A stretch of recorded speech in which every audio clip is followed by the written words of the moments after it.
Team Impulse's win. Thank you, Riv. Yes, a win there for Impulse, and I have to say, it kind of played out as expected. Pretty much. I mean, we have to keep in mind, Coast is a 1-14 team now, potentially the worst team we've ever seen in the LCS in comparison to the competition. Impulse as well was on this big high note after the first 2-0 week, and they were looking a little bit overconfident coming in, laughing around. Maybe the Yasuo pick, is that a real pick for Showy Shower? Did he just want to play it? But none of that ended up mattering because they were so dominant in this game, and Coast was unable to punish them. Yeah, had to redeem himself after that loss on Yasuo earlier in this play. Yeah. Anyway, though, I want to jump into our first clip where we're going to go to the top lane. We're going to look at the tower dive that Impulse decided to follow through with. Yeah. We're going to set it up here with kind of the 1v1 that they have in the top lane prior to this. But it kind of accentuates, one, the aggression that Impulse had.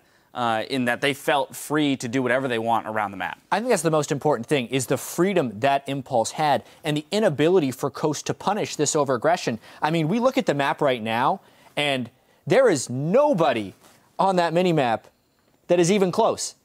Literally, the other 4 members of Coast are on the other side of the map. So from a communication perspective, if Coast wants to punish this or get away from this, Chris has to get out of there. And he has his teleport up. So let's just actually roll this clip and show the opportunities he has to get away. So first off, they don't see Rush, so it's not that big a deal. He's just kind of doing his own thing, but he knows he has absolutely no support. So he's backing away from the jungle. Rush is plotting his gank, and he takes his sweet time with this one. He hops the wall, blah, blah, blah. Here's the thing. He misses the spear. At this point, Chris, get out. Leave. You have no backup. When that spear misses, he has another window. He can teleport before the next spear would get him, and he could go. But once he waits past that point, he's dead. Yeah. Even so, this whole time, he could still be TPing. And here's where the break in communication happened for Coast, because after he is already dead, Cho'Gath and Gragas start roaming up on the minimap. But it's all too late. So not only did they have no presence there, Chris could not escape, and then they waste time for coming up, which to Impulse makes that seem like a worthy play. Yes, they got the kill, but Rush threw 3 or 4 spears. It should have been an escapable gank as well, and he wouldn't have had time after counter-jungling that. Like, that shouldn't have been a benefit for Impulse. Against a good team, that will not result in a positive play, but it did, and it's one of the things that kind of snowballed this game out of control. All right, right, yeah, the opportunity there for them to put pressure elsewhere on the map definitely existed for the side of Coast. They didn't follow through on it. Yeah. Now, with the kind of mistakes that come into play when we're looking at a team like Coast, right? This is a normal thing or a regular thing with them, right? Where they're not capitalizing on opportunities. Sometimes what I've noticed is that it can have a negative effect on the opposing team and the way that they play, because they fall into some of the traps of not being punished for their mistakes.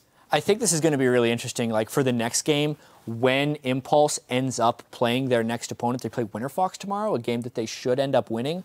But the thing there is, teams are really bad record-wise games after they play Coast. We actually have another clip here on the Telestrator to show how sloppy they were playing, quite honestly. They were going full solo queue in a sense. Disrespect. This is like Rush rank 1 solo queue posturing when he's completely dominating the game. And everyone else also doing that own thing.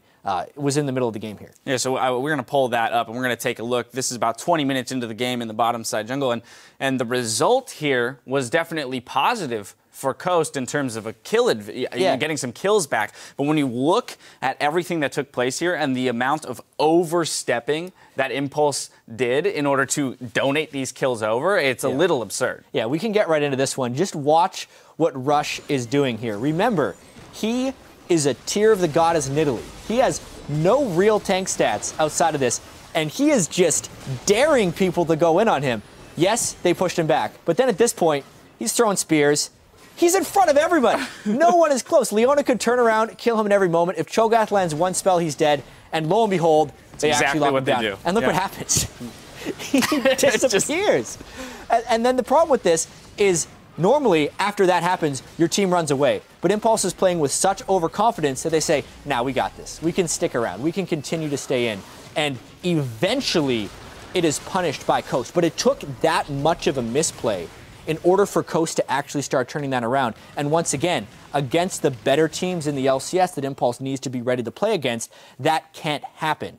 And when they can get away with things like this on the LCS stage, I think it sets a bad precedent for them overall when trying to become a top-tier team. So, like, that's frankly, a little bit disappointing from play from Impulse that they made those mistakes against such inferior opposition. And they need to clean that up for the rest of the LCS season. Exactly, yeah. Looking at tomorrow and the fact that they're in that playoff race for positioning, they definitely need to clean things up and do a little bit better. You know, now with that loss, Coast is officially eliminated from the playoffs. So we're going to pull up the standings and take a quick look at those just so everybody can get a little picture at home. That is a win for TIP, which you know, bodes well in terms of their playoff race. They definitely needed to secure that. But they're going to be going, I mean, there's still a small chance that TIP could rise even farther in the standings. Coast completely relegated to the Challenger Series, 1-14. At this point, they're just going to be trying to play spoiler on teams. I did like their pick and ban risks this game, to be honest. I have to say, it was nice to see the Cho'Gath, and the Cho'Gath actually performed decently in lane, but again, it was team errors, map-wide. Anyway, we are going to take a break while Team Liquid and Cloud9 prepare to face off in our second game of the day. Don't go anywhere. The NA LCS continues after this.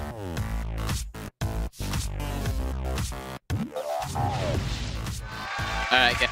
Oh, baby. I know we're on a loss streak, but there are people out there who believe in us. Okay, we can win.